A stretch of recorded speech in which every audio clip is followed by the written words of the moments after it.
করছি, আমার মুখে দাড়ি রাখার দরকার ছিল, 5 ওয়াক্ত নামাজ পড়ার দরকার ছিল, হালাল রুজি খাওয়ার দরকার ছিল, হারাম থেকে দূরে থাকার দরকার ছিল। ফাতারাফনা, সেদিন সে ইতিরাফ করবে, সেদিন সে স্বীকার করবে। কিন্তু বলুন, তখন স্বীকার করে আর কোনো ফায়দা আছে? আপনার যদি এখন জিনিসটা বুঝে আসে, তাহলে আপনার সেই যুগে ফায়দা আছে। আপনি মনে করেন ব্যবসায় লাগছেন, ব্যবসা করবেন, ব্যবসার আগে আপনি সমস্ত সবকিছু প্ল্যান গুছিয়ে নিয়েছেন, এইভাবে ব্যবসা করলে আমার লাভ লোকসান সব হবে। আপনি ব্যবসায় লস খেয়ে গেছেন, তারপর আপনি বসে বসে প্ল্যান করছেন, যদি ওইটা করতাম, যদি ওইটা করতাম, তাহলে আমি ব্যবসায় লাভ হতো। ওই যে আফসোস করার কোনো ফায়দা হবে? হবে কোনো ফায়দা? কোনো ফায়দা হবে না। ব্যবসাটা শুরু করার আগে আপনাকে প্ল্যান বানাতে হবে। তো যতদিন পর্যন্ত আল্লাহ তাবারক তাআলা আমাদেরকে হায়াত দিয়েছেন, যতদিন পর্যন্ত আমরা জীবিত আছি, ততদিন পর্যন্ত আমাদেরকে এই নিয়ে চিন্তা ভাবনা করতে হবে কি আল্লাহ তাবারক তাআলা আমাদেরকে পাঠিয়েছেন কিসের জন্য, এবং আমরা যে কাজগুলো করব সে কাজ আমাদের নবীওয়ালা পদ্ধতিতে হওয়া দরকার। আল্লাহ তাবারক তাআলা পবিত্র কালামুল্লাহ শরীফের ভিতরে বলেছেন, সূরাতুল হুজুরাত, মা আতাকুমুর রাসূলু ফাখুযুহু ওয়া মা নাহাকুম আনহু ফান্তাহু।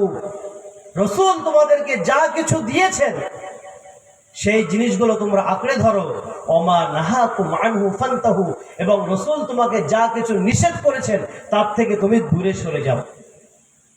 আচ্ছা, এবার আমি আপনাদের সামনে একটা উদাহরণ দিচ্ছি, একটা প্রশ্ন করছি। মনে করেন আপনার একজন বিশাল মহাব্বতের লোক আছে, আপনার বন্ধু আছে, বিশাল দোস্তি আপনাদের দুইজনের ভিতরে।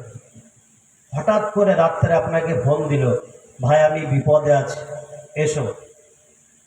আপনি যদি দৌড়ে যান সেই বন্ধুর কাছে, তাহলে সেই বন্ধু কি মনে করবে? না, এ আমার হাকিকাত বন্ধু।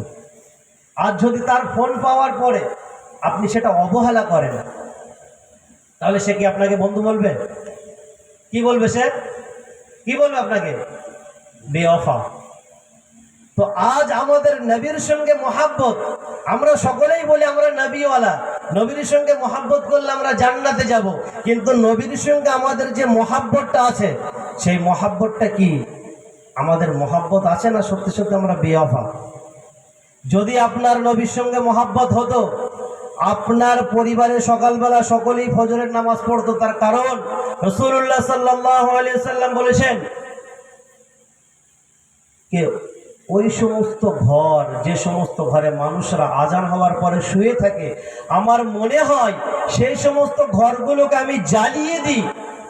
শুধু জ্বালাই না, এই জন্যে ঘরে বাচ্চারা থাকে এবং মহিলারা থাকে, এই জন্য আমি ঘরগুলো জ্বালাই। তাহলে আজান হওয়ার পরে আমরা মসজিদে, আজান হওয়ার পরে আমরা ঘরে শুয়ে থাকছি, তাই রাসূলের সঙ্গে আমাদের মহব্বত আছে? রাসূলের সঙ্গে আমাদের কোনো মহব্বত নেই। আমরা রাসূলের মহব্বতে ঈদ মিলাদুন নবী, রাসূলের নামে দরুদ পড়ছি, কিন্তু যেই বলছি রাসূলের পদ্ধতিতে দাড়িটা রাখো, সে আমাদের মহব্বত আর থাকে না। রাসূলের মহব্বত মানে কি?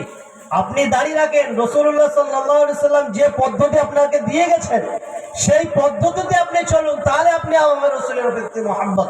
রাসূল আপনাকে বলে গেছেন এক, আপনার জীবন আপনি কাটাচ্ছেন আর এক। বছরে একবার এসে, মাসে একবার এসে, মাহফিলে এসে আপনি একবার পুরো ঘাড় নাড়িয়ে দরুদ শরীফ পড়ে দিয়ে চলে গেলেন, এটা রাসূলের প্রতি মহব্বত হলো? এটা রাসূলের প্রতি মহব্বত হলো না। রাসূলের প্রতি মহব্বত তখনই হবে যখন আপনার জিন্দেগির প্রত্যেকটা কদম আপনি যখন উঠাবেন, তখন আপনি ভাববেন আমি এই যে কদমটা উঠাচ্ছি আমার রাসূলের এটা পদ্ধতি ছিল কিনা, আমি যে কাজ করছি সেটা আমার রাসূল করেছেন কিনা, আমি যে পদ্ধতিতে চলছি সেই পদ্ধতি চললে আমার রাসূল নারাজ হবে কিনা। এই চিন্তা ভাবনা যদি আপনার প্রতি থাকে, তাহলে আপনি হবেন সচ্চা আশিকে রাসূল, আপনি হবেন সেদিন রাসূলুল্লাহ সাল্লাল্লাহু আলাইহি সাল্লামের তাহাউজে কাউসার পান করনেওয়ালা। আর নয়তো আপনি সেদিন অন্য লাইনে দাঁড়াবেন। আল্লাহ তাবারক তাআলা আমাদের সকলকে বুঝার তৌফিক দান করুক। আমরা সকলে বলি আমিন। সামনে কুরবানির মৌসুম আসছে। কুরবানি সম্পর্কে ভাই আলোচনা করছিলেন খুবই সুন্দরভাবে। তো কুরবানি সম্পর্কে কিছু মশলা মশাইল আপনারা তো শুনেছেন, তো আমাদের বিদেশি মাওলানাদের কাছ থেকে কিছু মশলা মশাইল শুনে নেন, আপনাদের দেশি মাওলানার কাছ থেকে শুনেছেন, বিদেশি মাওলানার কাছ থেকে শুনে নেন। কুরবানির যে ইতিহাস আপনারা সকলেই শুনেছেন, কার জন্য কি, সবকিছু আপনারা শুনেছেন, জেনেন, সবই মুখস্থ আপনাদের। সর্বপ্রথম আমি আপনাদের একটা কথা বলতে চাই, এই কুরবানি কোথা থেকে এসেছিল এর সামান্য একটু কথা বলে আমার বলার উদ্দেশ্য আপনাদের কিস্সা শোনানো না, আপনাদের সামান্য জানানোর জন্য। আল্লাহ তাবারক তাআলা পবিত্র কালামুল্লাহ শরীফের ভিতরে বলেছেন, কালামুল্লাহ শরীফে 6666টি কমবেশি আয়াত আছে, তার ভিতরে 570টা আয়াত আল্লাহ তাবারক তাআলা হুকুম অবতীর্ণ করেছেন, এবং বাদবাকি আয়াতগুলো আল্লাহ তাবারক তাআলা নবীদের ঘটনা, রাসূলদের ঘটনা এবং পুরাতন জামানার যে সমস্ত আল্লাহওয়ালা ছিলেন তাদের ঘটনা নিয়েছেন। কিসের জন্য? সেটা মাত্র মানুষকে বোঝানোর জন্য।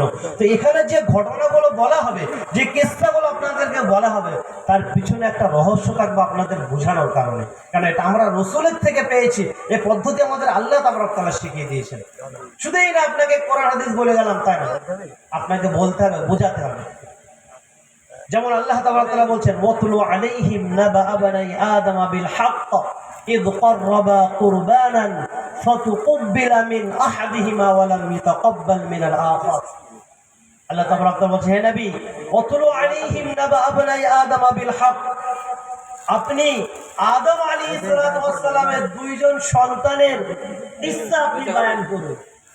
ইয করবা কুরবানান, যখন তারা দুইজন কুরবানি করতে গেল, ফাতাকাব্বালা আহাদিহিমা ওয়া লাম ইয়াতাকাব্বাল মিনাল আখার, তাদের একজনের কুরবানি কবুল হলো এবং অপরজনের কুরবানি আল্লাহর দরবারে কবুল হয়নি। সর্বপ্রথম যে কুরবানি হয়েছিল সেই বিষয়ে আল্লাহ তাবারক তাআলা আয়াতের ভিতরে বলেছেন। আমরা সকলেই জানি, আমাদের পিতা হযরত আদম আলাইহিস সালাতু ওয়াস সালাম এবং আমাদের মা হযরত হাওয়া আলাইহিস সালাতু ওয়াস সালাম যখন দুনিয়ায় এসেছিলেন, তখন একটা পদ্ধতি ছিল, এই নসলটা আমাদেরকে বাড়ানোর দরকার ছিল। তার কারণ এই দুনিয়াটা ভরার দরকার ছিল আল্লাহর মখলুক দিয়ে।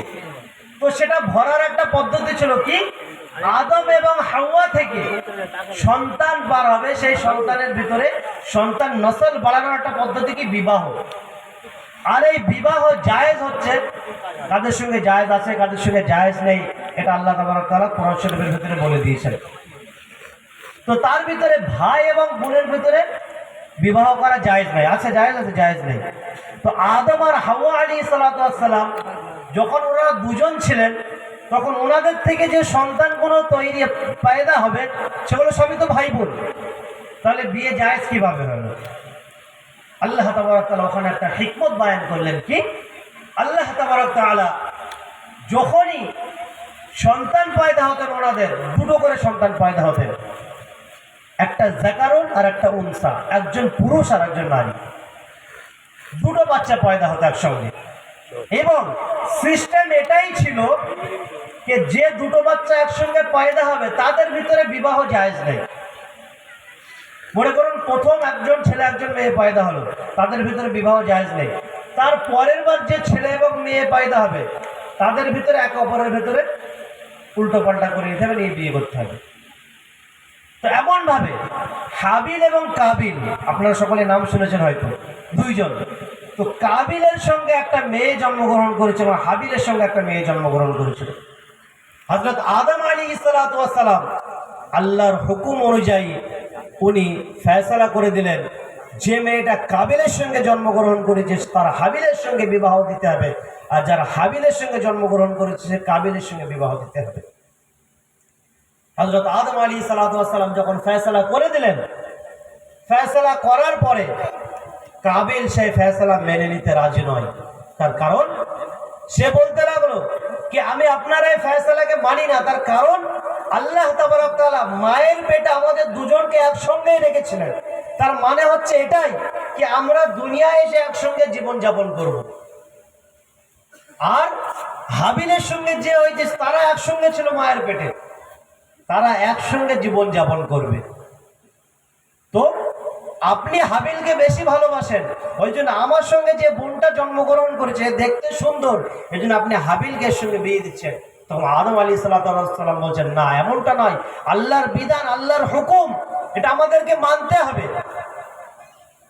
যেখানে আল্লাহর হুকুম থাকবে সেখানে আমাদের কোন রকম হিকমত আমাদের কাজ করবে না, সেখানে আমাদের কোনো বুদ্ধি কাজ করবে না। বুদ্ধি যদি কাজ করতো তাহলে যে আজরাইল ছিল, আজাদিল যে ছিল, শয়তানদের যে হেড, কি বুদ্ধি দিয়েছিল? খালাক্তানি মিন নারি ওয়া খালাক্তাহু মিন। আল্লাহ তাআলা যখন হযরত আদম আলাইহিস সালাতু ওয়াস সালামকে সৃষ্টি করেছিলেন, করার পর উসজুদু লি আদম, তোমরা সকলেই আদমকে সিজদা করো, তখন সকলেই সিজদা করেছিল। আবা ওয়াস্তাকবারা ওয়া কানা মিনাল কাফিরিন, শুধু একমাত্র আজাজিল সে সিজদা করেনি। আর সে যুক্তি কি দেখিয়েছিল? খালাক্তানি মিন নার ওয়া খালাক্তাহু মিন তিন। আল্লাহ তাবারক তাআলা আমাকে আগুন দিয়ে সৃষ্টি করেছেন, আর আগুনের সিফাত হচ্ছে এটাই, আগুন যখন জ্বালানো হয় তখন আগুন উপরের দিকে ওঠে, সে কখনো ঝোঁকে না।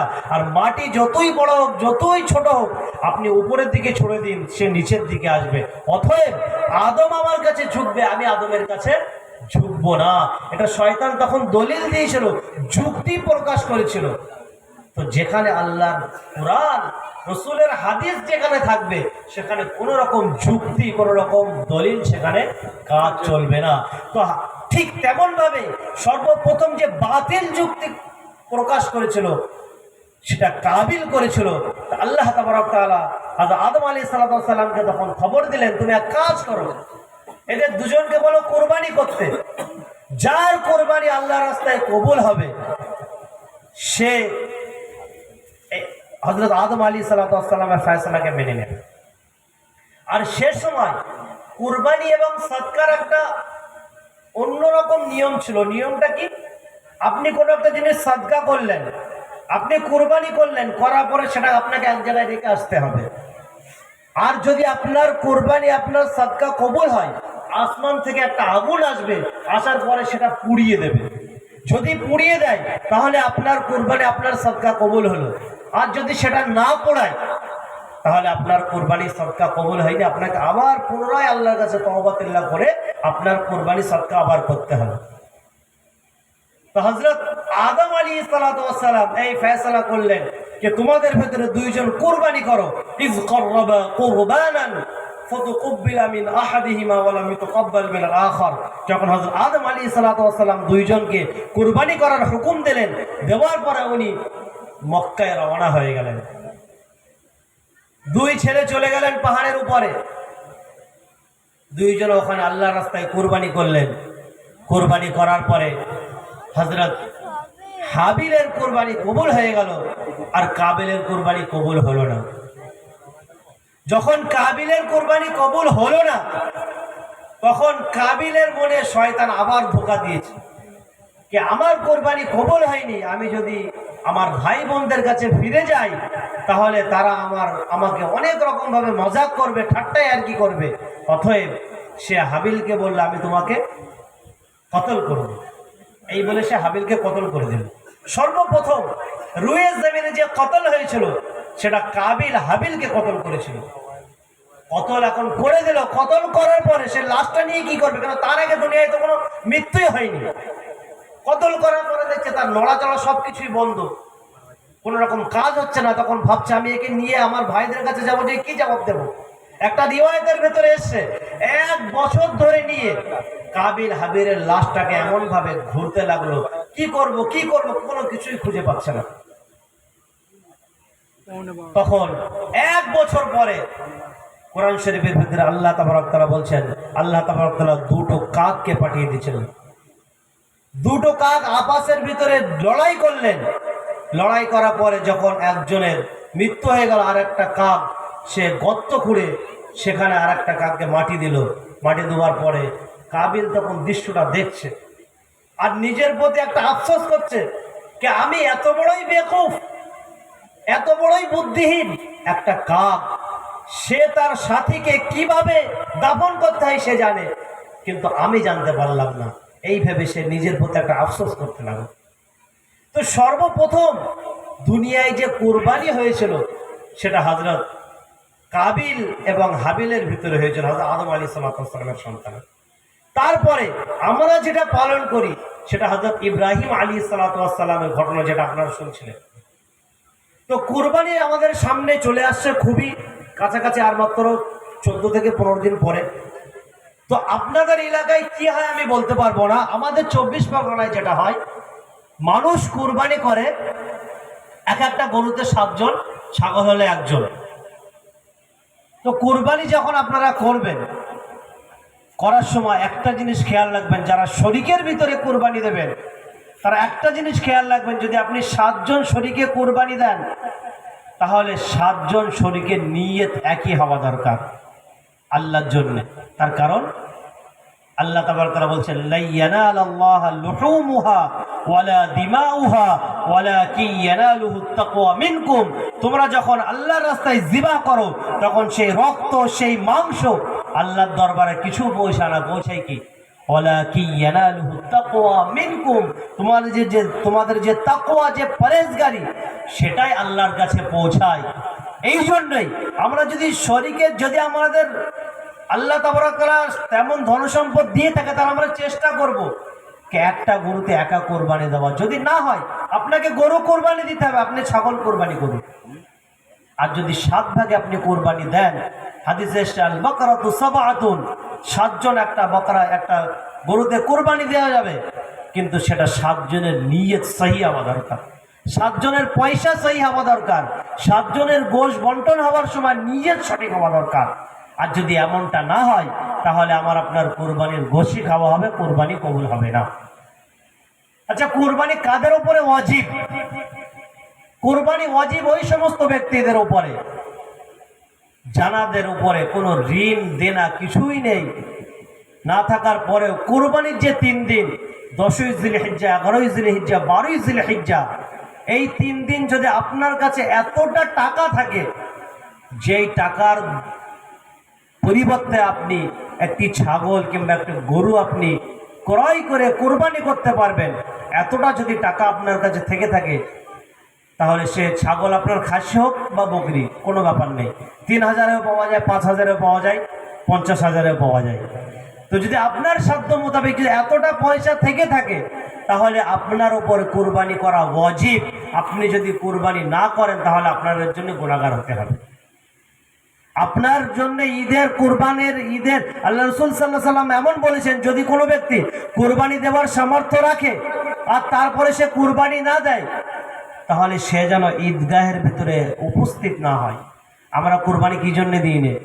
সামনে আমার 15,000 টাকা আছে, আমাকে বিদেশে যেতে হবে, আমাকে এই কাজটা করতে হবে, আমাকে ওই কাজটা করতে হবে, সামনে আমার ঘরে ছাদ দিতে হবে, টাকা রাখা আছে, আমি কুরবানি দিচ্ছি না। আপনি বড় ভুল করলেন। আপনার উপর কুরবানি ওয়াজিব ছিল, আপনি সেই ওয়াজিবটাকে নিজে হাতে শেষ করলেন। ইসলামটাকে আমরা খেল মনে করে নিয়েছি, যে যেমন পারছি সে তেমন এসে বলে দিচ্ছি, সে তেমন ভাবে ইসলামটাকে আমরা প্রচার করছি, কিন্তু না। আল্লাহ রাসূল সাল্লাল্লাহু আলাইহি সাল্লাম এবং সাহাবায়ে কিরাম রিজওয়ানুল্লাহি তাআলা আলাইহিম আজমাইনের পদ্ধতিতে যদি আপনার ইসলাম না হয়, আপনার পদ্ধতি না হয়, তাহলে আপনার আমল, আপনার নামাজ, আপনার জিন্দেগি সবই বৃথা হয়ে যাবে। এই জন্যেই আমরা সকলেই চেষ্টা করব, আমরা যে আমলটা করছি সেটা আমরা যাচাই বাছাই করব, এই আমলটা আমাদের রাসূলুল্লাহ সাল্লাল্লাহু আলাইহি সাল্লাম করেছেন কিনা, এই আমলটা হাদিস এবং কোরআনে আছে কিনা, এই আমলটা করছি এটা আমার নিয়ত ঠিক আছে কিনা, এটা আমি করছি এর জন্য আমি সওয়াব পাবো কিনা। তো আপনি কাজ করে গেলেন কিন্তু আপনি সওয়াব পেলেন না, তাহলে সেটা কেমন হলো? আপনি নামাজ পড়লেন কিন্তু আপনার মনে মনে নিয়ত আছে আমি নামাজ পড়তে যাচ্ছি, মানুষ আমাকে দেখে নামাজি বলবে, মুসল্লি বলবে, সে নামাজ তো আপনার কবুল হলো না, আরো আপনার গুনাহ হলো। ওই জন্যই আমরা প্রত্যেকটা কাজ করব রসুলের পদ্ধতি মোতাবেক, সাহাবায়ে কেরামের পদ্ধতি মোতাবেক, যে পদ্ধতিতে আমাদেরকে আল্লাহ রাসূল সাল্লাল্লাহু আলাইহি ওয়াসাল্লাম আসহাবিকান নুজুম বিআইদিহিম ইহতিদাইতুম, প্রত্যেকটা সাহাবা সিতারা স্বরূপ, তারা যেমন ভাবে জীবন যাপন করেছেন, আমরা যদি কোনো সাহাবাকে ফলো করি তাহলে আমরা সঠিক রাস্তা পেয়ে যাবো।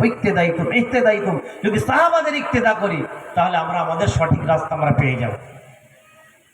তো যাই হোক, এই পর্যন্ত আপনারা তো একটা হেডিং মতো শুনলেন। এবার আমি আমার মূল বক্তব্যে চলে আসবো। আল্লাহ রাসূল সাল্লাল্লাহু আলাইহি ওয়াসাল্লাম কোরআন শরীফের ভিতরে যে আয়াতের ভিতরে বলছেন, মা আতাকুমুর রাসূলু ফাখুযুহু ওমা নাহাকুম আনহু ফান্তাহু। আল্লাহ রাসূল সাল্লাল্লাহু আলাইহি সাল্লাম আমাদেরকে যা দিয়েছেন সেগুলো আমাদেরকে নিতে হবে, এবং আল্লাহ রাসূল সাল্লাল্লাহু আলাইহি সাল্লাম যে জিনিসগুলো থেকে আমাদের নিষেধ করেছেন সেই জিনিস থেকে আমাদের দূরে থাকতে হবে। তো আমাদের দেখতে হবে রাসূলুল্লাহ সাল্লাল্লাহু আলাইহি সাল্লাম তাদের সাহাবাদের সঙ্গে কেমন ভাবে আচরণ করতেন, কেমন ভাবে তাদের ওঠা বসা ছিল, কি জিন্দেগি ছিল, কি আমল ছিল। একটা ছোট্ট হাদিস আপনাদের সামনে বলবো।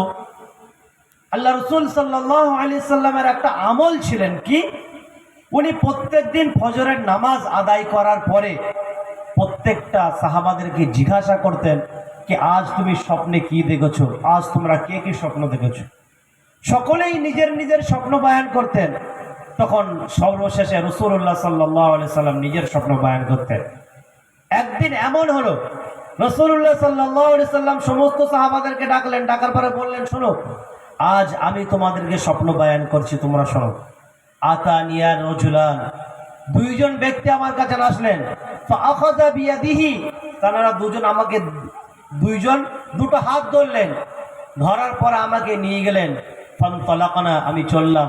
যাবার পরে এমন একজন ব্যক্তির উপরে গেলাম, মুস্তাজাআন আলা রাসিহি, সেই ব্যক্তি এমন ভাবে চিত হয়ে শুয়ে আছে।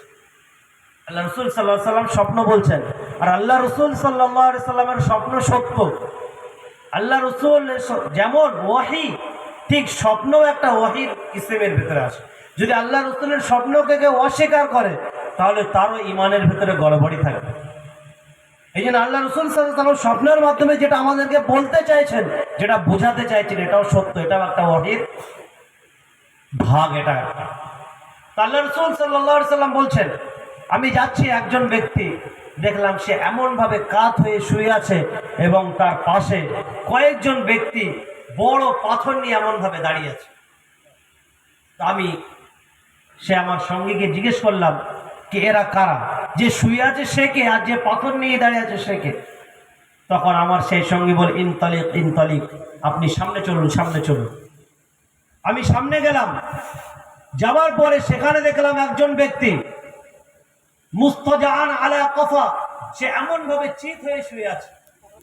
একটা হয় এমন এইভাবে সময়, একটা চিত হয়ে শোয়, সে এমন চিত হয়ে শুয়ে আছে এবং তার এই মুখ থেকে ইলা শাদকিহি কফা ওয়া আইনাহু ইলা কফা ওয়া মিনখরাহু ইলা কফা, তার এই গাল থেকে নিয়ে এই পিছন পর্যন্ত, নাক থেকে নিয়ে পিছন পর্যন্ত, চোখ থেকে নিয়ে পিছন পর্যন্ত এমন ভাবে করাত দিয়ে কাটা হচ্ছে। গাল থেকে কাটা হচ্ছে এমন ভাবে পিছন পর্যন্ত, তারপরে নাকের এখান থেকে কাটা হচ্ছে পিছন পর্যন্ত, তারপরে চোখের এখান থেকে কাটা হচ্ছে পিছন পর্যন্ত। আল্লাহ রাসূল সাল্লাল্লাহু আলাইহি সাল্লাম জিজ্ঞাসা করলেন কি এই ব্যক্তি কে এবং এর সঙ্গে এমন কেন হচ্ছে। তখন সেই দুজন সঙ্গী বলেন, ইনতালিক ইনতালিক, আপনি সামনে চলুন, সামনে চলুন। অস্টা কিন্তু খুব মন দিয়ে শুনতে হবে, পরে আমি জিজ্ঞাসা করবো কি কি বলেছিলাম। যদি মনেই না থাকে তাহলে শুনে গেলাম। যদি এখান থেকে এসে কিছু না নিয়ে যেতে পারি তাহলে রাত জাগার কি লাভ, শুয়ে পড়াই ভালো ছিল।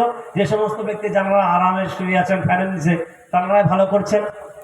এখানে এসেছি যখন কিছু নিয়ে যাব, কিছু শিক্ষা গ্রহণ করব, কিছু আমল আমাদের জিন্দেগিতে বাড়াবো, আমাদের ঈমানটাকে একটু মজবুত করে নিয়ে যাবো, করবো তো ইনশাআল্লাহ।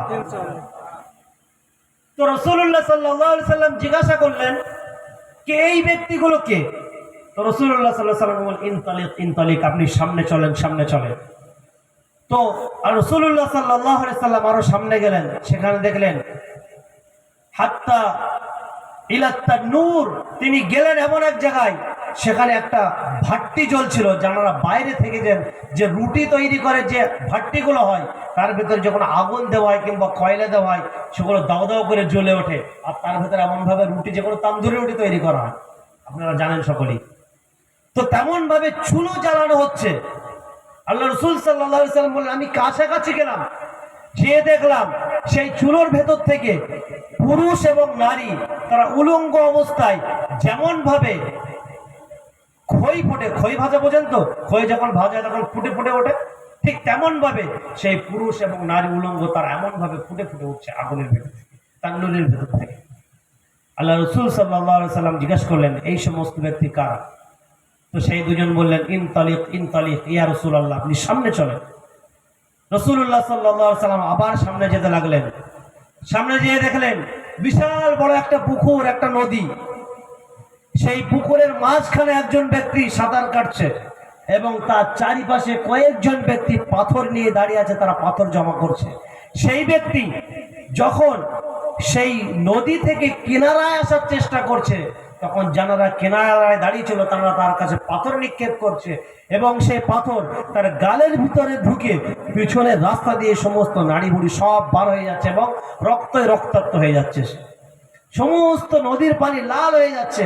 ঠিক এমন ভাবে সে কাছে আসছে, তাকে পাথর নিক্ষেপ করা হচ্ছে, সে দূরে চলে যাচ্ছে, আবার সে কাছে আসার চেষ্টা করছে, আবার পাথর নিক্ষেপ করে তাকে আবার দূরে পাঠানো হচ্ছে। এমন ভাবে সিলসিলা চলতে থাকে। রাসূলুল্লাহ সাল্লাল্লাহু আলাইহি ওয়াসাল্লাম জিজ্ঞাসা করলেন, এই ব্যক্তিগুলোকে? সেই দুইজন ব্যক্তি আবার জবাব দিলেন, ইনতালিক ইনতালিক, আপনি সামনে চলুন, সামনে চলুন। আল্লাহ রাসূলুল্লাহ সাল্লাল্লাহু আলাইহি ওয়াসাল্লাম সামনে গেলেন, যে দেখলেন একজন ব্যক্তি খুবই কালো, তেমন কালো ব্যক্তি আল্লাহ রাসূল সাল্লাল্লাহু আলাইহি ওয়াসাল্লাম বলছেন আমি দুনিয়ায় দেখিনি, এবং সামনে আগুন জ্বলছে, সেই আগুনের চারিপাশে সেই ব্যক্তি ঘুরছে। আল্লাহ রাসূল সাল্লাল্লাহু আলাইহি ওয়াসাল্লাম জিজ্ঞেস করলেন, এই ব্যক্তিকে? তারা উত্তর দিলেন না, বলেন ইনতালিক ইনতালিক, আপনি সামনে চলুন, সামনে চলুন। পিছনের কথাগুলো মনে রাখবেন কতটা হচ্ছে, প্রত্যেকটা কথার ব্যাখ্যা আছে, আর আশা করা যায় প্রত্যেকটা ব্যাখ্যা আমাদের জিন্দেগির সঙ্গে মিলে যাবে। একটু ধৈর্য দিয়ে, একটু সবর করে শুনুন, ইনশাআল্লাহ সব জবাব পেয়ে যাবেন।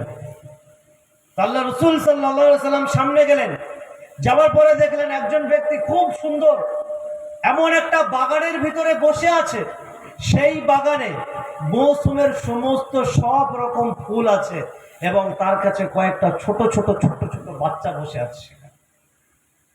আল্লাহ রাসূল সাল্লাল্লাহু আলাইহি ওয়াসাল্লাম জিজ্ঞাসা করলেন, এই ব্যক্তিটাকে? আর তার কাছে যে বাচ্চাগুলো বসে আছে তারাকে? আল্লাহ রাসূলকে আবার একই জবাব দেওয়া হলো, ইনতালিক ইনতালিক, সামনে চলুন, সামনে চলুন। রাসূলুল্লাহ সাল্লাল্লাহু আলাইহি ওয়াসাল্লাম সামনে গেলেন, তো দেখলেন একটা বিশাল বড় গাছ। সেই গাছে রাসূলুল্লাহ সাল্লাল্লাহু আলাইহি ওয়াসাল্লাম বললেন, আপনি এই গাছের উপরে চড়ুন। রাসূলুল্লাহ সাল্লাল্লাহু আলাইহি ওয়াসাল্লাম সেই গাছের উপরে চড়লেন। চড়ার পরে দেখলেন যে একটা সুন্দর একটা শহর দেখা যাচ্ছে। সেখানের সমস্ত ঘর সব মণিমুক্তা দিয়ে তৈরি করা, এবং সেইখানে একটা তালাব আছে, একটা পুকুর আছে। সেই পুকুরের পানি এত পরিষ্কার, রাসূলুল্লাহ সাল্লাল্লাহু আলাইহি ওয়াসাল্লাম বলছেন এমন পরিষ্কার পানি আমি জীবনে কখনো দেখিনি। এবং সেই পুকুরের সামনে কয়েকজন মানুষ তারা দাঁড়িয়ে আছেন, তাদের অবস্থা এমন, আল্লাহ রাসূল সাল্লাল্লাহু আলাইহি ওয়াসাল্লাম বয়ান করেছেন, বলছেন তাদের এই চেহারার হাত এতটা কালো, আল্লাহ রাসূল বলছেন এমন কালো আমি পৃথিবীতে কখনো দেখিনি। এবং তাদের আর হাত এতটা পরিষ্কার, এতটা উজ্জ্বল, আল্লাহ রাসূল সাল্লাল্লাহু আলাইহি ওয়াসাল্লাম বলছেন এতটা উজ্জ্বল আমি আমার জীবনে কখনো দেখিনি। তো রাসূলুল্লাহ সাল্লাল্লাহু আলাইহি ওয়াসাল্লাম জিজ্ঞাসা করলেন যে এই সমস্ত ব্যক্তি কারা? তখন সেই দুইজন ব্যক্তি বললেন, আপনি দেখেন এদের সঙ্গে কি হয়। তো রাসূলুল্লাহ সাল্লাল্লাহু আলাইহি ওয়াসাল্লাম দেখলেন সেই সমস্ত ব্যক্তি তারা সেই পুকুরে, সেই তালাবে ঝাঁপ দিচ্ছেন।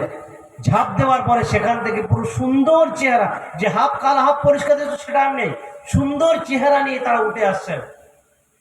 আসার পরে তারা সব দলে দলে দলে দলে সুন্দর বাগানের দিকে তারা প্রবেশ করছেন।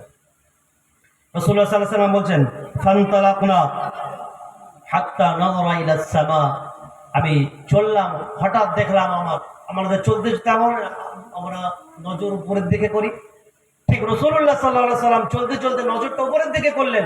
তো দেখলেন সুন্দর একটা বিল্ডিং করা আছে, সেখানে পুরো মনোমুক্তি দিয়ে সেই বিল্ডিংটা সাজানো। আল্লাহ রাসূল সাল্লাল্লাহু আলাইহি ওয়াসাল্লাম, এটা কার ঘর? বললো, ইয়া রাসূলুল্লাহ এটা আপনার ঘর। বললো, আমার ঘরে আমি যেতে চাই। বললো, না, আপনি অচিরেই যাবেন, এখন আপনার যাওয়ার সময় হয়নি। আল্লাহ রাসূল সাল্লাল্লাহু আলাইহি ওয়াসাল্লাম বলছে, আচ্ছা ঠিক আছে, আপনারা যে আমাকে সকাল সেই তখন থেকে নিয়ে ঘোরাচ্ছেন, একের পর এক জিনিস দেখালেন, এর সমস্ত ব্যাখ্যা আমার সঙ্গে বয়ান করুন।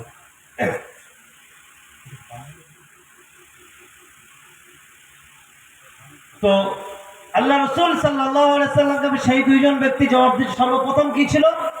একজন ব্যক্তি সে কাত হয়ে শুয়েছিল, আর তার পাশে পাথর নিয়ে দাঁড়িয়েছিল, বড় বড় বড় পাথর নিয়ে।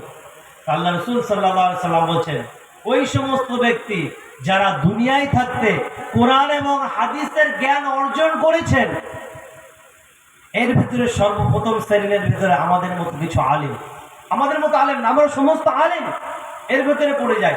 যারা কোরআন এবং হাদিসের ইলম অর্জন করেছেন, করার পরে তারা ফরজ নামাজ, ফজর নাই, ফরজ একটাই ফজর যেটা আমরা ভোরবেলা পড়ি, আর ফরজ যেটা 5 ওয়াক্ত নামাজ দিন রাত আমাদের উপরে ফরজ করা হয়েছে, জোহর, আসর, মাগরিব, ইশা, ফজর। তো যে সমস্ত ব্যক্তি আজান হওয়ার পরে হাইয়া আলাস সালাহ বলার পরেও তারা মসজিদে যায়নি, শুধু আলেম নয়, আলেমরা তো প্রথম কাতারে থাকবেন, তারপরে ওই সমস্ত ব্যক্তি যারা এতটুকু জানতেন যে দিন রাত আমাদের উপরে নামাজ ফরজ। আমি এখানে প্রত্যেকটা চাচাজান এবং ভাইজানাকে যে প্রশ্ন করতে চাই, আমাদের ভেতরে এমন কোনো ব্যক্তি আছে আমরা যারা জানি না আমাদের উপরে নামাজ ফরজ? আছে এমন কেউ? থাকলে একটু হাত উঁচু করবেন, আমি জানি না আমার উপর নামাজ ফরজ আছে।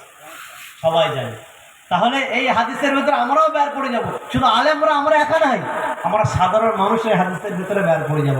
ওই সমস্ত ব্যক্তি যারা কোরআন এবং হাদিসের ইলম অর্জন করেছেন এবং যারা এতটুকু জানেন যে 5 ওয়াক্ত নামাজ তাদের উপরে ফরজ, ওই সমস্ত ব্যক্তি আজান শোনার পরেও তারা মোবাইলে ফেসবুকের সঙ্গে লেগেছিল।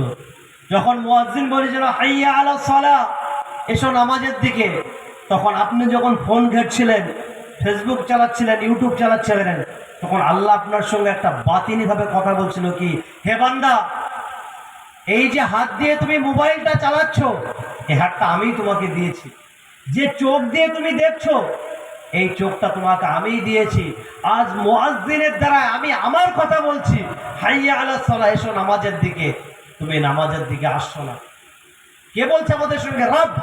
আপনি যখন নামাজ ছেড়ে দিয়ে আপনার কানে হাইয়া আলাস সালাহ আওয়াজ আসলো, আসার পরে আপনি যদি কাজে ব্যস্ত থাকেন, আল্লাহ আপনার সঙ্গে বলতে থাকে, হে বান্দা, তোর রুজির মালিক তো আমি তো রুজি দেব, কিন্তু সেই আল্লাহ, আমি আমার কালিমাকে মুয়াজ্জিনের মুখ দ্বারা আমি বার করেছি হাইয়া আলাস সালাহ, তুমি আমাকে বলে যে তুমি তোমার নিজের কর্মের জন্য তুমি ব্যস্ত হয়ে গেছো, এসো একদিন তো আসতে হবে আমার কাছে।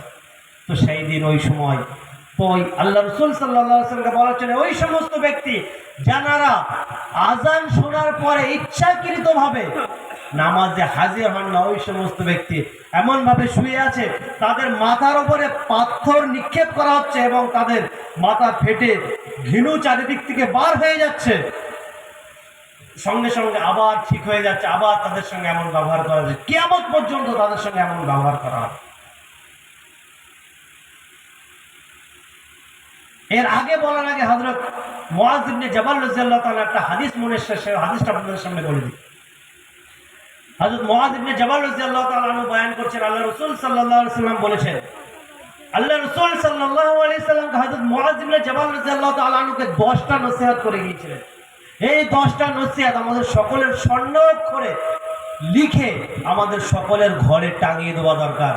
যদি আমরা সত্যি রাসূলকে ভালোবেসে থাকি, আমরা সত্যি যদি আল্লাহর মহাব্বতে আমরা এখানে এসে থাকি, আমরা সত্যি যদি আমাদের আখিরাতের জন্য কিছু ভাবনা চিন্তা থেকে থাকে, তাহলে এই যে 10টা নসিহত, এই 10টা নসিহত আমাদের সকলের এখান থেকে গ্রহণ করে যাওয়া দরকার এবং এই 10টা নসিহতের মধ্যে আমাদের আমল করা দরকার। সর্বপ্রথম আল্লাহ রাসূল সাল্লাল্লাহু আলাইহি সাল্লাম যে নসিহত হযরত মুআয ইবনে জাবাল রাদিয়াল্লাহু তাআলা আনহুকে করেছিলেন,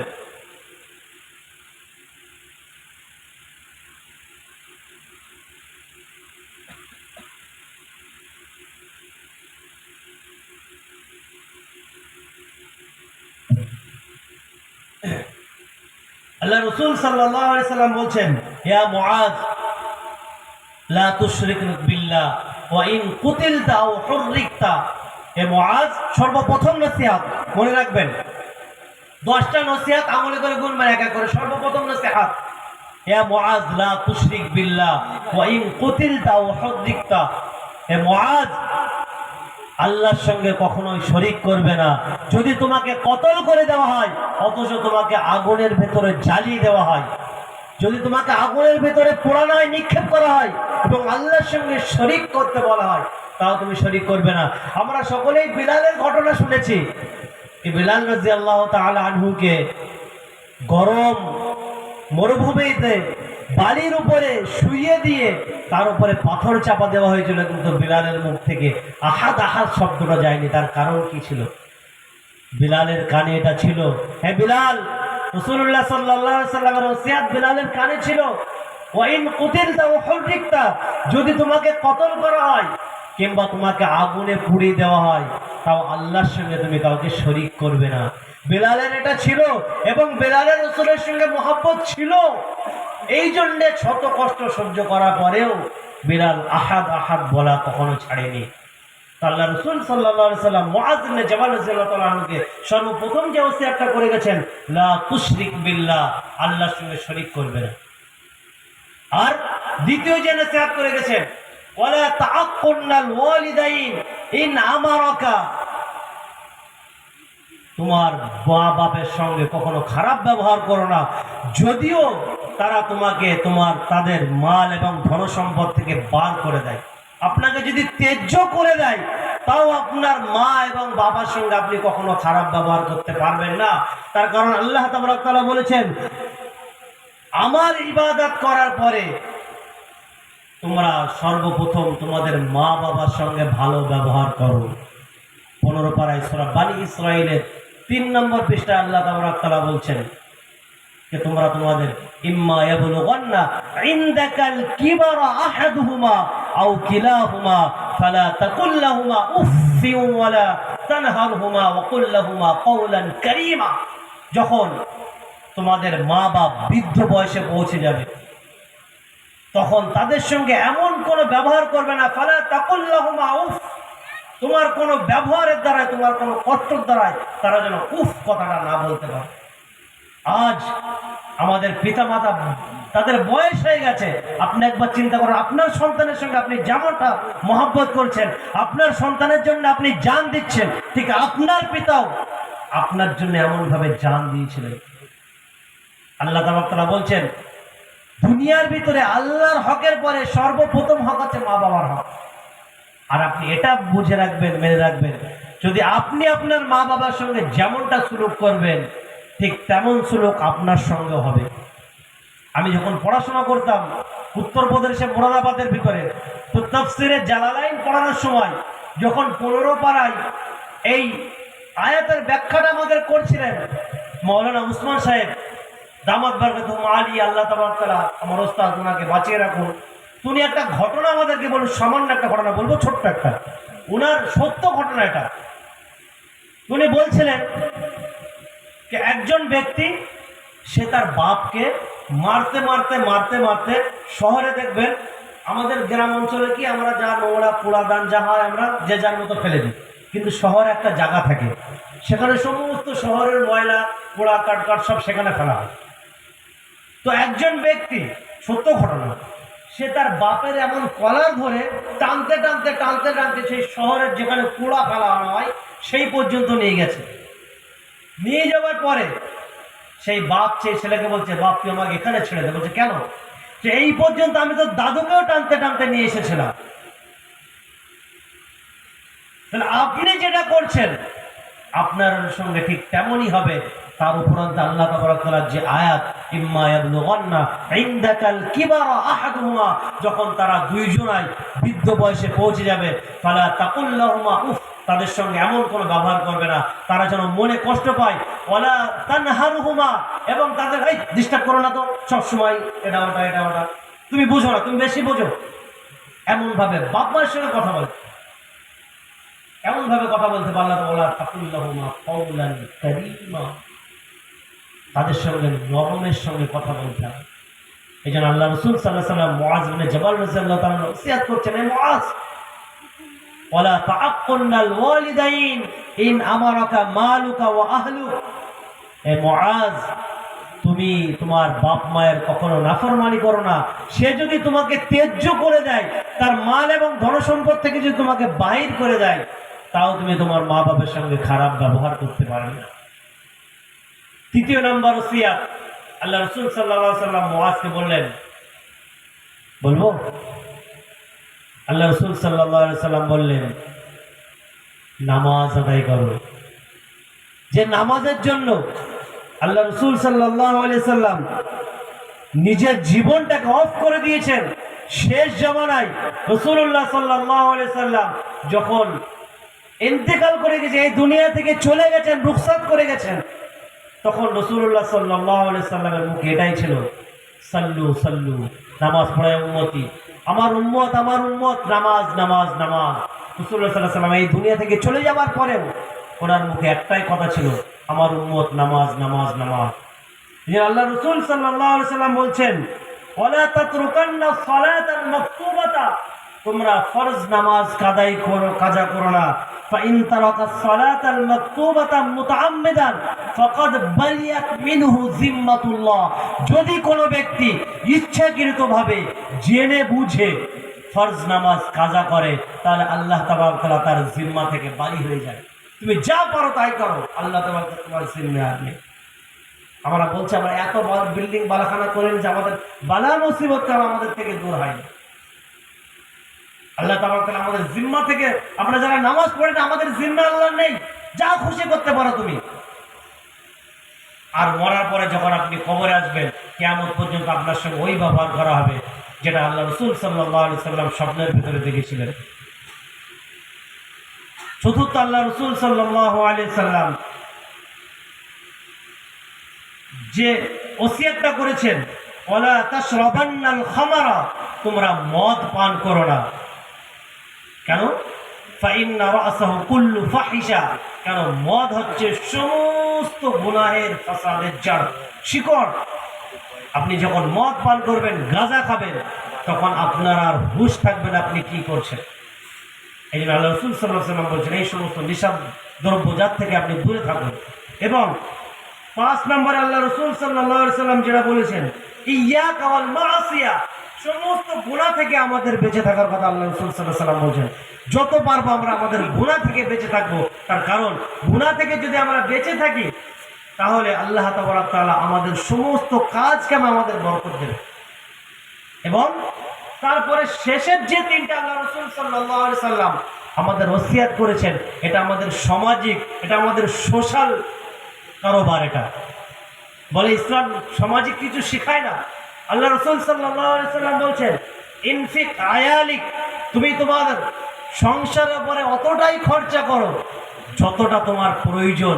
এটা যাই সমস্ত সামাজিক ভাই আছে আমরা সেটা শুনে রাখি। আমরা সংসারে যদি আমার 10,000 টাকা ইনকাম থাকে, তাহলে আমি সেই 10,000 টাকার ভিতরে আমার খরচটা রাখবো। আপনার ইনকাম 10,000, আপনি যদি খরচ করেন 15,000 টাকা, তাহলে মাসের শেষে আপনার ঘাটতি আসবে। আপনার তখন কি করতে হবে? সুদ নিতে হবে, সমিতি করতে হবে, নানান রকম হারামের সাহারা আপনাকে নিতে হবে। এই জন্য আল্লাহ রাসূল সাল্লাল্লাহু আলাইহি সাল্লাম বলছেন যে আপনার যতটা ইনকাম আপনি ততটাই ভিতরে খরচ রাখুন। এবং 9 নম্বরে বলছেন, নিজের পরিবার থেকে আদবের ছড়ি কখনো তুলবেন না। আপনার সন্তান আপনাকে দেখে যেন এটা মনে করে যে আমি যাই কিছু করি না কেন, আমার আব্বুজান যদি আমি নামাজ ছেড়ে দিই আমার উপর রাগান্বিত হবে। আপনার স্ত্রীর ভেতরে এই ভয়টা থাকা দরকার যে আমি যাই কিছু করি না এখন আমার স্বামী আমার সব ভুল মাফ করবে, কিন্তু আমি যদি নামাজ ঠিক মতো না পড়ি, আমি যদি কোরআন নিয়ে একবার না বসি, তাহলে আমার স্বামী আমাকে ছাড়বে না, আমাকে বকবে, আমার উপরে কারওয়াই করবে। এই ভয়টা যেন আপনার পরিবারে থাকা দরকার, আপনার সন্তানের প্রতি, আপনার স্ত্রীর প্রতি থাকা দরকার। কিন্তু আফসোসের বিষয়, আপনিই তো পড়েন না, তো আপনার স্ত্রী কি ভয় করবে? আর আমি পড়ি না, আমার স্ত্রীকে কি বলবো, আমার সন্তানকে কি বলবো? নামাজ পড়ো, আগে তো আমি পড়বো, তো আমার সন্তানকে শিক্ষা দেবো। তো আল্লাহ রাসূল সাল্লাল্লাহু আলাইহি সাল্লাম এই যে 10টা নসিহত করে গেছেন, এই 10টা নসিহত যদি আমরা আমাদের জীবনে কাজে লাগাতে পারি, তাহলে আশা করা যায় আমাদের দুনিয়া এবং আখিরাত সবকিছুই ঠিক হবে। আল্লাহ তাবারক ওয়া তাআলা আমাদের সকলকে এর প্রতি আমল করার তৌফিক দান করুন। সকলে বলি আমিন। তো আমরা কোথায় ছিলাম মনে আছে? যে একজন ব্যক্তি চিত হয়ে শুয়েছিল, সে ইচ্ছাকৃতভাবে নামাজ ছেড়ে দিত। দ্বিতীয় কোন ব্যক্তির কাছে গিয়েছিল? যে ব্যক্তি এমনভাবে শুয়েছিল আর তার মুখের এখান থেকে চেরা হচ্ছিল, নাকের এখান থেকে চেরা হচ্ছিল, চোখের এখান থেকে চেরা হচ্ছিল। আল্লাহ রাসূল সাল্লাল্লাহু আলাইহি ওয়াসাল্লাম বলেন, ওই সমস্ত ব্যক্তি যারা সকালবেলা ওঠার পরে মিথ্যা প্রচার করে। আপনি শুনলেন এক, প্রচার করে দিলেন আর এক। আপনার বাড়ি হলো এক, আপনি গ্রামে গিয়ে দেখলেন প্রচার হয়ে গেল আর এক। ইউটিউবে, ফেসবুকে আপনি যখন ঘটনা ঘটছে এক, প্রচার হচ্ছে আর এক। আপনি যদি মিথ্যা প্রচার, আল্লাহ রাসূল সাল্লাল্লাহু আলাইহি ওয়াসাল্লাম বলছেন, কারণ মিথ্যাবাদী হওয়ার জন্য এতটাই যথেষ্ট যে সেটা শুনলো, যাচাই করলো না, সেটা লোকের কাছে ছড়িয়ে দিল। আপনি শুনলেন যে আপনার পাশের বাড়ি অমুক সে এই করেছে, আপনি সেটা যাচাই করলেন না, সেটা আপনি ছড়িয়ে দিলেন, তাহলে আপনি সব থেকে বড় মিথ্যা। আর যদি আপনি যেটা ছড়াচ্ছেন সেটা যদি মিথ্যা হয়, ঘটেছে সামান্য কিছু, আপনি তার সঙ্গে আরো কিছু মিলে, এমন হয় কেন আমাদের সমাজে? অবশ্যই হয়। আপনার ঘরে হয়, আপনার পাশের বাড়ি হয়, দেখবেন আপনার কোনো কিছু একটা সামান্য কিছু ঘটলো, তার সঙ্গে একটু একটু হলুদ মশলা মাখিয়ে দিয়ে, একটু মির্চ মাখিয়ে দিয়ে সমাজে সেটা একরকম ছড়িয়ে দেবে। তো ওই সমস্ত ব্যক্তি যারা মিথ্যা প্রচার করে, যারা বাড়িয়ে চাড়িয়ে কথা বলে, আল্লাহ রাসূল সাল্লাল্লাহু আলাইহি ওয়াসাল্লাম বলছেন ওই সমস্ত ব্যক্তির সঙ্গে কিয়ামত পর্যন্ত তাদের এক ধার থেকে আরেক ধার এমন ভাবে চেরা হবে। এবং তৃতীয় যে ব্যক্তির কাছে আল্লাহ রাসূল সাল্লাল্লাহু আলাইহি ওয়াসাল্লাম পৌঁছেছিলেন, কি আগুনের ভিতরে তারা উলঙ্গ নারী এবং পুরুষ, তারা দুনিয়ায় থাকতে জিনাকারী এবং ব্যভিচারিণী ছিল। দুনিয়ায় থাকতে তাদের কাজ ছিল জিনা করা, ব্যভিচার করা। সেই সমস্ত পুরুষ এবং নারীদেরকে কিয়ামত পর্যন্ত, কিয়ামত হওয়ার পরে তাদের আলাদা শাস্তি তাদের জন্য নিয়োগ করা আছে, কিন্তু কিয়ামতের আগে পর্যন্ত আল্লাহ রাসূল সাল্লাল্লাহু আলাইহি ওয়াসাল্লাম বলছেন তাদের এমনভাবে আগুনের ভেতরে জ্বালানো হবে, আর সেই আগুনের লু তাদেরকে এমনভাবে উঁচুই ফেলবে, আবার নিচে নিক্ষেপ। এবং চতুর্থ, ওই সমস্ত ব্যক্তি যারা, চতুর্থ কি ছিল, একজন ব্যক্তি পুকুরের ভিতরে ছিল, নদীর ভিতরে, সে কিনারায় আসলে আপনাকে ইট মেরে মেরে আবার পাথর মেরে মেরে মাঝখানে করা হচ্ছে। এটা যদি বলে আমরা সকলেই ধরা পড়ি। আল্লাহ রাসূল সাল্লাল্লাহু আলাইহি ওয়াসাল্লাম বলেন ওই সমস্ত ব্যক্তি যারা দুনিয়ায় থাকতে সুদের কারবার করে, যাদের সুদের লেনদেন ছিল, যাদের সমিতি ছিল, আজ খুব কম ঘর এমন আছে সমিতি থেকে তারা দূরে আছে। আমাদের কাছে মশলা আছে, হুজুর যদি মানুষের কাছে টাকা ধার চাই, তাহলে মানুষ টাকা ধার দিতে চায় না, 50,000 টাকা দরকার, কি করব, কিভাবে নিয়ে আসবো? তাই কি করে সমিতি করি, সমিতি করে সমিতি আস্তে আস্তে আস্তে আস্তে 1 বছর 1.5 বছর সময় নিয়ে 50,000 টাকা মিটাই। এই তো হয়, লজিক তো এটাই হয় যে মানুষ কেউ ধার দিতে চায় না। আচ্ছা, আপনার কথা আমি মেনে নিলাম। 1 মিনিটের জন্য আপনি ভাবুন, আপনি 50,000 টাকা ধার নিলেন, কিসের জন্য আপনি দোকান করবেন? কার জন্য? ভবিষ্যতের জন্য। আপনার ছেলে আপনার মেয়ে তারা ভালো খাবে, ভালো পড়বে, তাই তো? আপনি সেই লোন নিলেন, ব্যাংকের থেকে লোন নিয়ে একটা কারোবার সামলালেন, কিসের জন্য? আপনার সন্তান যাতে সুখে থাকে। আপনি গ্যারান্টি দিতে পারবেন সেটা আপনি ভোগ করতে পারবেন? আপনি লোন পাস করলেন, টাকা আপনার হাতে আসলে আপনার মৃত্যু হয়ে যেতে পারে, পারে কি পারে না? আইনামা ইদরিকুমুল মাউতু ওয়ালাউ কুনতুম ফি বুরুজিম মুশাইয়াদা, আপনি যেখানেই থাকুন না কেন, যখন আপনার ডাক আসবে, আপনি যদি কাচের ঘরের ভিতরে থাকেন, তাহলে আপনার মওত অনিবার্য, মওত হবে। তাহলে আপনি যে টাকাটা নিচ্ছেন, সেই টাকাটা আপনি ভোগ করতে পারছেন না। কে ভোগ করছে? আপনার সন্তান। আসুন, সেই সন্তান আপনার কাজে আসবে কিনা? কারণ কিয়ামতের দিনে যখন আপনার কোনো নেকির দরকার হবে, ইয়াউমা ইয়াফিরুল মারউ মিন আখি ফাইদা জাআতিস সাখা, যখন কিয়ামতের দিনে সেই বাঁশি বাজানো হবে, সমস্ত মানুষ একে অপরের ভিতরে সবাই নিজে নিজের চিন্তা করে থাকবে, তখন যাবে ফাইদা জাআতিস সাখা ইয়াউমা ইয়াফিরুল মারউ মিন আখি ওয়া উম্মিহি ওয়া আবি। আপনি আপনার বাপের কাছে, আপনার মায়ের, আব্বাজান আপনি তো দুনিয়ায় থাকতে আমার জন্য এত কিছু করেছিলেন, আপনি সামান্য আমাকে একটা নেকে দিন। ওয়া উম্মিহি ওয়া আবি, আপনার বাপ আপনার মা আপনার থেকে দূরে যাবে। ও আখি ও সাহিবাতি, আপনার যে বিবি সারা জীবন আপনার সঙ্গে ওয়াফা করে গেছেন, আপনার সুখে হেসেছেন, আপনার দুঃখে আপনার পাশে এসে দাঁড়িয়েছেন, সেই বিবি ও সাহিবাতিহি ও বানি, সেই বিবি আপনার কোনো কাজে আসবে না। আপনি যার সুখের জন্য আপনি বলবেন আমি তোমার জন্য তো আমি লোন নিয়েছিলাম, লোন নিয়ে আমি সুন্দর একটা বিল্ডিং করে দিয়েছিলাম, একটা ব্যবসা তৈরি করে দিয়েছিলাম, যাতে তুমি আর আমার সন্তান সুখে থাকতে পারো, আজ তোমার জন্য আমি মুসিবতে আছে, আমাকে একটু এ করো। সে বলতো আমার দুনিয়ায় হাজবেন্ডই ছিল না। অসাহিবাতিহি ওয়া বানি লিকুল্লি ইমরিইম মিনহুম ইয়াউমাইদিন শানু ইউগনি, সেদিন প্রত্যেকটা মানুষ লিকুল্লি ইমরিইম মিনহুম, তারা তাদের নিজের চিন্তা ভাবনায় থাকবে, তারা নিজের নিজের ভাবনা করবে, সেদিন কেউ কারোর চিন্তা ভাবনা করবে না। এই জন্যে আপনি এমন ভাবে চলুন যে আপনার মওত কাল হবে, আপনি এতটা পরিস্থিতি নিন। আল্লাহ রাসূল সাল্লাল্লাহু আলাইহি সাল্লাম বলছেন, যদি তোমাদের ভিতরে কোনো ব্যক্তি সে এমন অবস্থায় সকাল করলো, তার ঘরে সারা দিনের খাদ্য যদি তার ঘরে উপস্থিত থাকে, মজুদ থাকে, তাহলে সে একজন ধনী ব্যক্তি। আপনার সকালে ঘুম ভাগলে আপনি দেখলেন দুপুরে রান্না করার জন্য চাল আছে, ডাল আছে, মাংস আছে, আলু আছে, পেঁয়াজ আছে। আপনি একজন ধনী ব্যক্তি, কিন্তু আমাদের ফিউচার কখন হয়? আমি মরে যাবো, আমার ছেলে, তার ছেলে, তার ছেলে যেন বসে বসে খেতে পারে। তাহলে তো আপনার লোন নিতেই হবে। আর যদি আপনার চিন্তা ভাবনা নবীওয়ালা হয়, আমি সকালবেলা ঘুম থেকে উঠলাম, আমার ঘরে আজকের খাদ্য আছে, আলহামদুলিল্লাহ, কালকের চিন্তা কালকে আল্লাহ তাবারক তাআলা করে দেবে, এই বিশ্বাস আছে? এই বিশ্বাস আমাদের ভিতরে নেই। এই বিশ্বাস নেই বলেই তো আমার আপনাকে লোন নিতে হচ্ছে, আমার আপনাকে সমিতির হাত ধরতে হচ্ছে। আর যদি আমরা ধরে থাকি, তার জন্য কাল কিয়ামতের দিনে, কিয়ামতের আগে, এটা কিয়ামতের তো আলাদা ব্যবস্থা আছে।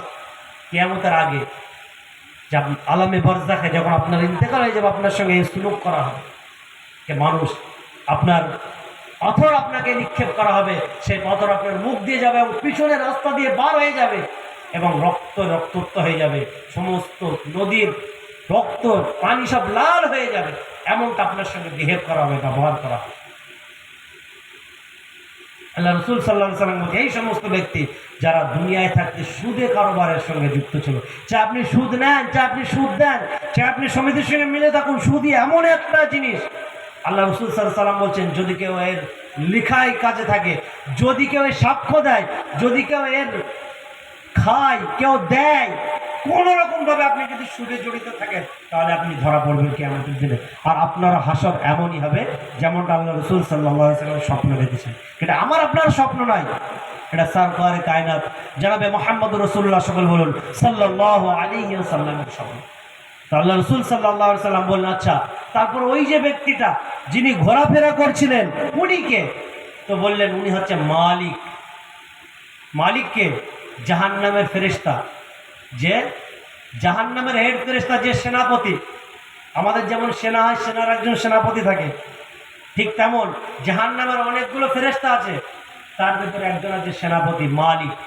আর এই মালিকের দিলটা আল্লাহ তাবারক তাআলা এমন করে করেছেন না, যখন জাহান্নামীরা জাহান্নামে ভুগবে, কষ্ট পাবে, কষ্ট পাওয়ার পরে ওয়ানাদাউ ইয়া মালিকু লিয়াকদি আলাইনা রাব্বুক, তারা যখন মালিককে আওয়াজ দেবে, তখন মালিক 1000 বছর পরে যে বলবে, হ্যাঁ কি বলছে, যেমন পাশ থেকে যদি কেউ আমাকে ডাকে কি হুজুর, হ্যাঁ কি বলছে, তো ঠিক তেমন ভাবে জাহান্নামীরা যখন মালিককে ডাকবে, ওয়ানাদাউ ইয়া মালিক লিয়াকদি আলাইনা রাব্বুক, মালিক আপনি একটা আল্লাহর সঙ্গে বলুন, আমাদের একটু যেন আযাব হালকা করে দেয়। এই যে কথাটা মালিকের সঙ্গে বলা হবে, মালিক 1000 বছর পরে, হ্যাঁ কি বলছো, 1000 বছর পর্যন্ত জাহান্নামে ভুগতে হবে। তো সেই মালিকের দিলটা আল্লাহ তাবারক তাআলা এত শক্ত করে দিয়েছে, তার দিলে কোনো রকম মায়া মহব্বত কিছুই নেই। এই আপনারা একটা নিউজ শুনেছেন কদিন আগে, বাংলাদেশের একজন এমপি কলকাতায়, তাকে মেরে টুকরো টুকরো করে, তাহলে সেই মানুষের মনে কোনো দয়া আছে? সে মানুষ যাই হোক না কেন, সে যতই বড় গুনাহগার হোক না কেন, একজন মানুষকে মেরে তাকে টুকরো টুকরো করে কিমা বানানো, এটা একজন মানুষ করতে পারে? আর শুনে আমাদের মনে কেমন হয়? তাহলে সেই মানুষ, একজন মানুষ যদি এমন হয়, তার মনে কোনো দয়া না থাকে, তাহলে সে মালিককে আল্লাহ কেমন ভাবে তৈরি করেছে? তাহলে সেই মালিক হবে আমাদের সামনে জাহান্নামে। মুসিবতের সামনে যদি আপনার সামনে কোনো একজন নরম দিল মানুষ এসে বলে যে ভাই কি হয়েছে, কি বৃত্তান্ত, আপনার যতই মুসিবত থাকুক না কেন, আপনার মুসিবতটা হালকা হয়ে যায়, আপনার মনে একটা সান্ত্বনা আসে, কেন একজন এসে আমাকে সান্ত্বনা দিচ্ছে। আর সেই টাইম ওর দার্জান আমাকে এসে যদি আপনার সামনে একজন দাঁড়ায়, আপনার মুসিবত আরো দুগুণ হয়ে যাবে না? দুগুণ হয়ে যাবে তো। তো ঠিক আপনি জাহান্নামে ভুগবেন, তারপরে আপনার সামনে থাকবে মালিক, যার মনে কোনো মায়া মহব্বত নেই। আর আল্লাহ রাসূল সাল্লাল্লাহু আলাইহি ওয়াসাল্লাম বলছেন, সে আগুনের পাশে ঘুরছে, আর তার চেহারা এমন কালো কুরসি, দুনিয়া আমি এমন কালো কুরসির চেহারা দেখেনি। তাহলে ওকে দেখেই তো আপনার জাহান্নামে হাওয়া টাইট হয়ে যায়। তাহলে এই যে শুনছি আমরা, এরপরে আমাদের কি সামান্য একটা আফসোস হয় না? আমাদের সঙ্গে এটা হবে তো? আমি তো আপনাদের সঙ্গে গল্প করছি না, হাদিসের কথা বলছি, এটা আমাদের সঙ্গে তো ঘটবে। তাহলে যাতে না ঘটে সেই কাজ আমাদের করা দরকার। আমরা সব বুঝি, কিন্তু মানার সময় আমাদের একটু আমাদের দ্বারা কোথায় হয়ে যায়। আর সেটা কিসের জন্য? শয়তান আমাদের পিছনে লেগে আছে। যাই হোক, তো আল্লাহ রাসূল সাল্লাল্লাহু আলাইহি সাল্লামকে বলা হলো কি, এই যে ব্যক্তি যে আগুনের পাশে ঘোরাফেরা করছে, ই হচ্ছে মালিক, জাহান্নামের দারোগা। এর ভিতরে আল্লাহ তাবারক তাআলা কোন রকম মায়া মহব্বত কিছুই দেননি। তারপরে আল্লাহ রাসূল সাল্লাল্লাহু আলাইহি ওয়াসাল্লামের সামনে যে ব্যক্তিরা ছিল, যেখানে সমস্ত সব রকমের মৌসুমের ফুল ছিল, সেখানে একজন ব্যক্তি ছিল, তার পাশে কয়েকজন ছোট ছোট বাচ্চা ছিল। এগুলো কারা? তো বলছে ওই যে ব্যক্তিটাকে আপনি দেখেছিলেন সেটা হচ্ছে হযরত ইব্রাহিম আলাইহিস সালাতু ওয়াস সালাম। আর যে সমস্ত ছোট ছোট বাচ্চারা তার পাশে দাঁড়িয়ে ছিল, ওই সমস্ত বাচ্চা যারা দুনিয়ায় থাকতে দ্বীনে ইলম অর্জন করা অবস্থায় যাদের মা বাপ খুব শখ করে দ্বীনে ইলম অর্জন করার জন্য দিয়েছিল, কিন্তু দুঃখের বিষয় তারা সে পর্যন্ত পৌঁছাতে পারেনি, তার আগে তাদের ইন্তেকাল হয়ে গেছে। মাদ্রাসায় ভর্তি করে দিয়েছিল হাফেজ হওয়ার জন্য, আলেম হওয়ার জন্য, কিন্তু তার আগে তার ইন্তেকাল হয়ে গেছে। আল্লাহ তাবারক ওয়া তাআলা ওই সমস্ত বাচ্চাদের ইব্রাহিম আলাইহিস সালামের ক্লাসে ভর্তি করে দেন। সেখানে সেই জান্নাতের বাগিচায় বসে তারা হাফেজ হবে, আলেম হবে। কার কাছে? সাইয়্যিদানা ইব্রাহিম আলাইহিস সালামের কাছে। তারপরে বললেন যে ওই সমস্ত ব্যক্তি যাদের এক সাইড কালো এবং এক সাইড ফর্সা ছিল, ওই সমস্ত ব্যক্তিগুলো কারা? বলে ওই সমস্ত ব্যক্তি তারা যারা দুনিয়ায় থাকতে যাদের নেক আমলও ছিল, কিন্তু তার সঙ্গে সঙ্গে তাদের কিছু গুনাহ হয়েছিল। সেই গুনার কারণে তাদের এক সাইড কালো, যদিও তারা জান্নাতি, কেন? তাদের নেক আমল ছিল। এই জন্য আল্লাহ তাবারক ওয়া তাআলা তাদের কয়েক বছর বলতে পারেন, কিছুক্ষণ বলতে পারেন, তাদের এমন ডাকার পরে তাদের সেই পানিতে আবার গোসল করার পরে তাদের আবার সুন্দর চেহারা দিয়ে তাদেরকে জান্নাতে প্রবেশ করাবে। আমরা সকলেই দোয়া করি আল্লাহ যেন কমসে কম আমাদের সেই লাইনে দাঁড় করার, সকলে বল আমিন। কমসে কম এতটা তো হোক আমাদের পাপ মোছার পরে আমরা জান্নাতে যাই, কারণ আমরা সকলেই পাপী। কুল্লু বানি আদম খাত্তাউন ওয়া খায়রুল খাত্তাইনা আত-তাওয়াবুন। সমস্ত আদম সন্তান হচ্ছে গুনাহগার, আর সেই গুনাহগারের ভেতরে সবথেকে উত্তম হচ্ছে ওই সমস্ত ব্যক্তি যারা ক্ষমা করে। আমি একটা শেষ হাদিস বলে আমি আমার বক্তব্য শেষ করবো। 12:30 বেজে গেছে, আপনারা এতটা সাথ দিয়েছেন শুনে আমি খুব খুশি হচ্ছে, মনে মনে আনন্দ হচ্ছে। আমাদের 24 পরগনা হলে 12টার পর আর কেউ থাকতো না, তখন সবার মনে মনে এটাই হতো। এরপরে যে প্রধান বক্তা কি জানেন? খাদ্য বিরিয়ানি। আমাদের ওখানে প্রধান বক্তা বলা হয় বিরিয়ানিকে কিংবা খিচুড়িকে। সে প্রধান বক্তার অপেক্ষা হয়ে যায় 12টার পর থেকে। যতই ওয়াজ সুন্দর হোক না কেন, যতই কোরআন হাদিসের কথা হোক না কেন, মন থাকে প্রধান বক্তায়। তো আপনারা শুনছেন, আলহামদুলিল্লাহ, আল্লাহ আপনাদের সকলকে কবুল করুক, বলুন আমিন। এবং সকলকে আল্লাহ তাবারক আমরা যারা এই মজলিসে বসে আছি, কিয়ামতের দিনে যেন আমরা সকলেই একসঙ্গে জান্নাতে দেন, সকল আমিন। তো যে হাদিসটা বলছিলাম, আল্লাহ রাসূল সাল্লাল্লাহু আলাইহি ওয়াসাল্লাম কুল্লু বানি আদম খাত্তাউন, সমস্ত ইনসান গুনাহগার, আর সেই গুনাহগারের ভিতরে উত্তম সেই সমস্ত ব্যক্তি যারা তওবাকারী। আর তওবাকারীদের আল্লাহ তাবারক তাআলা কতটা পছন্দ করেন তার ছোট্ট একটা এক্সাম্পল দিয়ে আমার বক্তব্য শেষ করবো। আল্লাহ রাসূল সাল্লাল্লাহু আলাইহি ওয়াসাল্লাম বলছেন, ধরুন আপনাদের ভিতরে কোনো একজন ব্যক্তি সে একটা গরু পুষলো। গরু পোষার পরে সে ছোট্ট থেকে তিল করে একটা গরু পুষলো। গরু পোষার পরে গরুটা এমন হয়ে গেল, বিক্রি করার সময়, কোরবানির সময় আসলো, 30 থেকে 35,000 টাকা বিক্রি হবে, 40,000 টাকা বিক্রি হবে। এমন অবস্থায় গরুটা হারিয়ে গেছে। আপনার মনে কি হবে? আপনার সমস্ত আশা সব কিছু পানি ফিরে যাবে। কেন? আপনি একটা বড় আশা নিয়ে আপনি গরুটা লালন পালন করেছিলেন, এই গরুটা বিক্রি করে আমি এই করবো। হঠাৎ করে আপনি সন্ধ্যাবেলা মাগরিবের নামাজ পড়ে আপনি যখন বাইরে আসলেন, তখন দেখলেন গরুটা আপনার গোয়ালের ভিতরে ঢুকে গেল। আপনি কতটা খুশি হবেন? খুশি হবেন কি হবেন না? আর একটা উদাহরণ নেন, আপনি যেটা হাদিসের ভিতরে এসেছে, আল্লাহ রাসূল সাল্লাল্লাহু আলাইহি ওয়াসাল্লাম বলছেন, একজন ব্যক্তি সে মরুভূমিতে চলছে, তার কাছে খাদ্য এবং পানি আছে, সে চলতে এমন একটা জায়গায় গেলেন, সেখানে একটা দারাপ্ত আছে গাছের নিচে, সেখানে সে বসলেন। মরুভূমির ভিতরে চলতে কষ্ট হয়ে গেল, সেখানে বসলেন। বসার পরে ঘুমিয়ে পড়লেন। ঘুম থেকে ওঠার পরে সে দেখলো তার যে সামার সঙ্গে যে সামারি ছিল, যে ঘোড়া ছিল, ঘোড়াও নেই, ঘোড়ার উপরে যে খাদ্য পানি ছিল সেগুলোও নেই, সবকিছুই শেষ। এমত অবস্থায় সেই ব্যক্তি সেই গাছের নিচেই আল্লাহর উপর ভরসা করে বসে আছে, কি যদি ফিরে আসে তাহলে ভালো, আর নয় তো আমার মৌত অনিবার্য। তার কারণ আগে যাওয়ার কোনো রাস্তা নেই, পিছে যাওয়ার কোনো রাস্তা নেই, খাওয়ার জন্য কিছু নেই।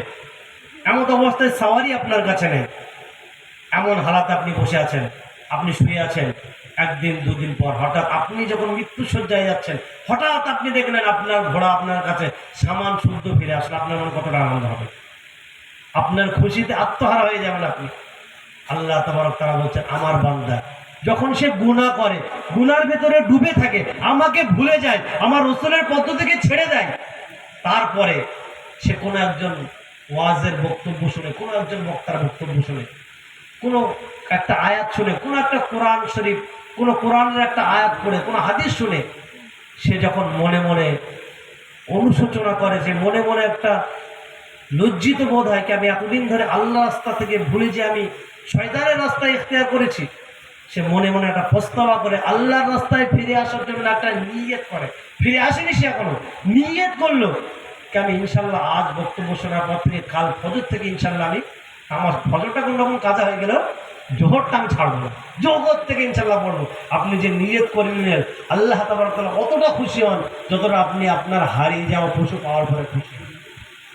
সুবহানাল্লাহ। তাহলে আল্লাহ তাবারক তাআলা আমাদের প্রতি এতটা খুশি হন আমরা যদি আল্লাহর রাস্তায় ফিরে আসি।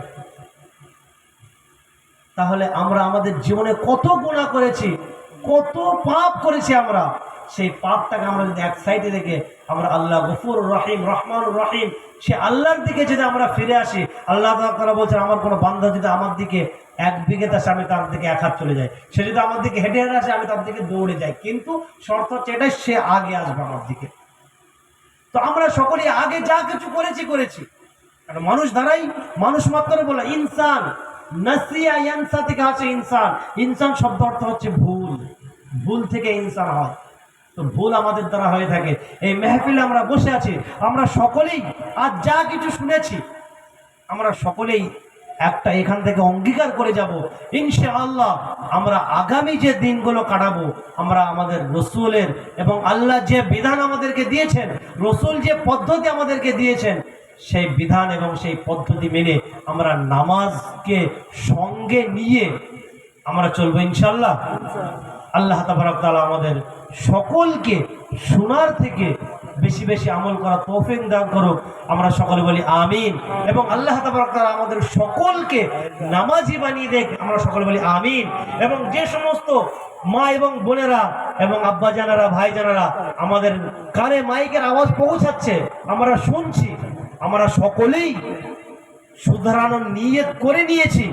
আল্লাহ তাবারক তাআলা আমাদের সকলকেই যেন এমনভাবে একসঙ্গে জান্নাতে, জান্নাতুল ফিরদাউসে যেন আমরা সকলে একসঙ্গে যেতে পারি। আমরা সকলে বলি আমিন। ওয়া আখিরু দাওয়ানা আলহামদুলিল্লাহি রাব্বিল আলামিন। আসসালামু আলাইকুম ওয়া রাহমাতুল্লাহ।